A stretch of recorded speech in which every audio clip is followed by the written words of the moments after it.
Hi, my name is Justin Favela, and I am a visual artist from Las Vegas, Nevada.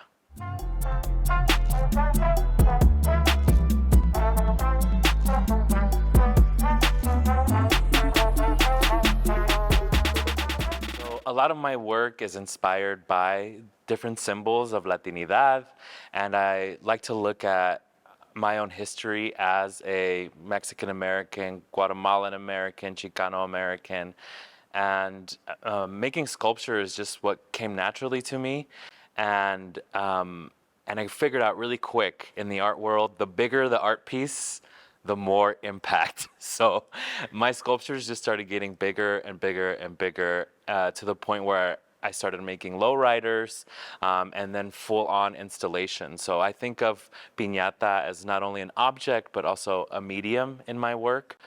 So I do full-on installations, objects, and even murals at different institutions.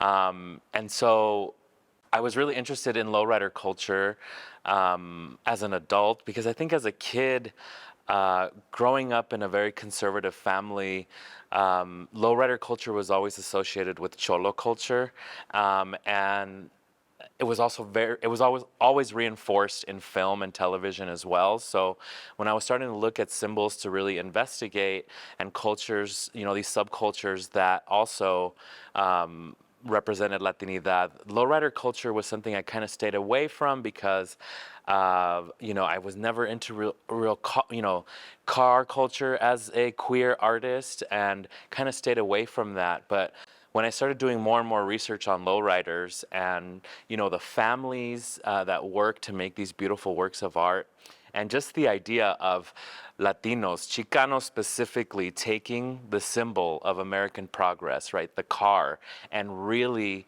turning it into a work of art that represents not only their family, but religion, their history, also celebrating people in their lives, celebrating their own histories. I thought it was a great symbol to interpret in this big piñata form. I had the opportunity to work at the Peterson Automotive Museum, and they happened to have the Gypsy Rose on display. So when I saw this lowrider and the color of the lowrider, who it represented, Gypsy Rose Lee, the burlesque star, and then also I found out that the original artist of the Gypsy Rose, made it in honor of his mother. And so I was thinking about the role of women, the role of queer folks in lowrider culture, thinking about my cousins that are in different crews in Vegas. And, a lot of the times the women aren't really celebrated as the ones responsible for the culture, but a lot of times they're the ones that are supporting the artists that are making them, if they're not making them themselves, So I was thinking about all of that when I saw the Gypsy Rose. And also, this very macho, culture around cars. I kind of wanted to soften the lowrider up even more, even though the Gypsy Rose is already a very feminine design with all the roses and the color pink, making it in a softer material like tissue paper, using this craft technique, ties it also to, I think, a more feminine history, which I was interested in. And I think that's why I was really interested in making it into a piñata. And also just the very idea of making a piñata to celebrate something, right? To celebrate this culture is really interesting to me. At this point, I think that this lowrider is probably the 7th or 8th full-size car piñata that I've made, and I've learned a lot. Every time I make a new one, I learn a lot, but I try to stay true to the art and the materials used in cartoneria, so the craft of actually making piñatas. And so when I first started making them, I was very adamant about only using cardboard and engrudo and paper mache, the old school materials. But I kind of have shifted and started using more found objects, different materials that I just find around. I'm really interested in just using materials that anybody could find at any store, any craft store, any like big chain store, or party supply store, right?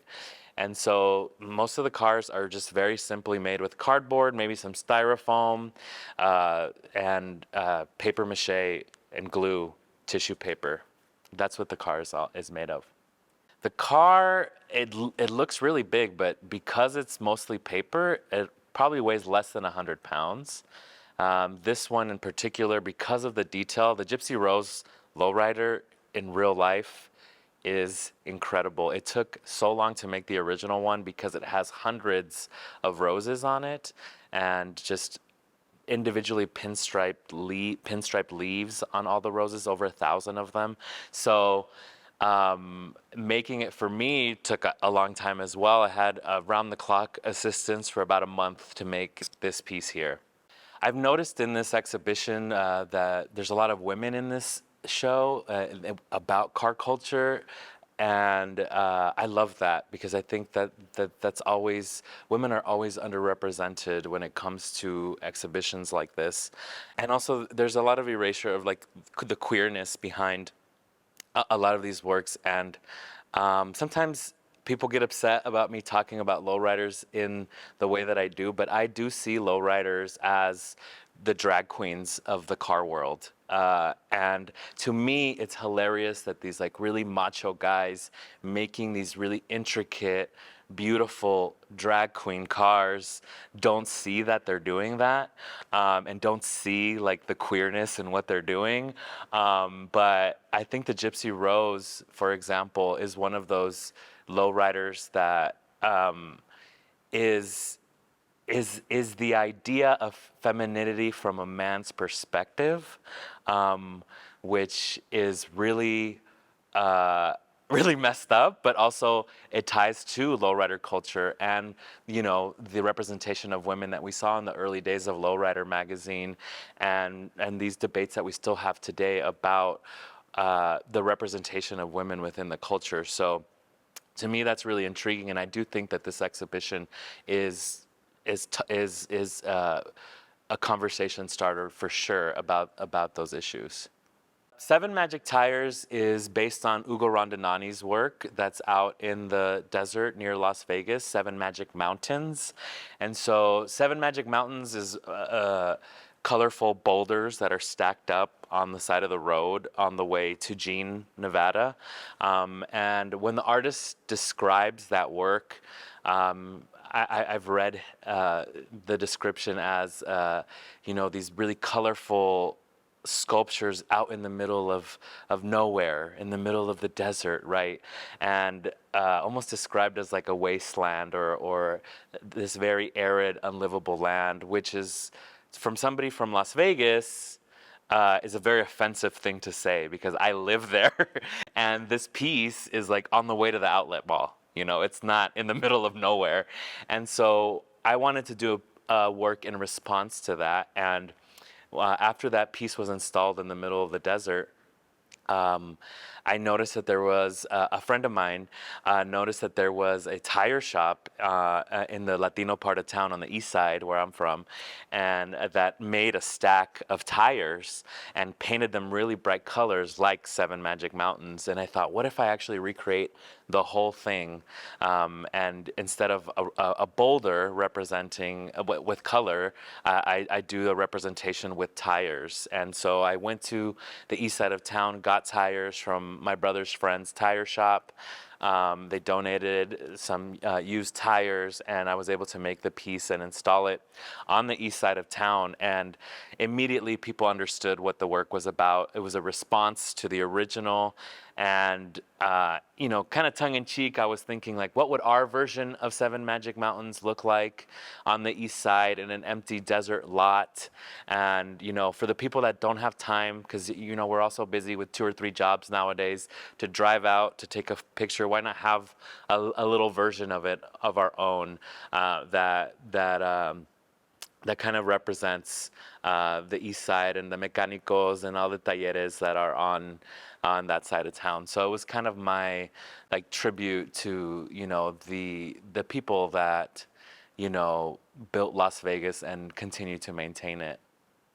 I mean, anytime I get a chance to show at a big institution like the Phoenix Art Museum, I always like to think about the visitors here and think about like me as a kid walking into a museum and trying to find something that is actually relatable to me, to my culture, to my family. And so I always preach about accessibility when it comes to institutions like these big museums. Like, who is the art actually for? So when I make my work, I really am making it for a younger version of myself. And so I was just really lucky to be able to show this work here. And I think the two works that are in this show are a great representation of kind of this bridge that I like to build between the institution that is the art world and everyday people that are art lovers. And, you know, the hope is for, you know, maybe somebody that hasn't been to a museum walks into this exhibition and sees a big lowrider piñata and they automatically understand what it's about, how it was made, what the materials are, and it's I don't think some people don't know how impactful that could be, you know, maybe for a person that has never seen themselves represented in a big institution like this.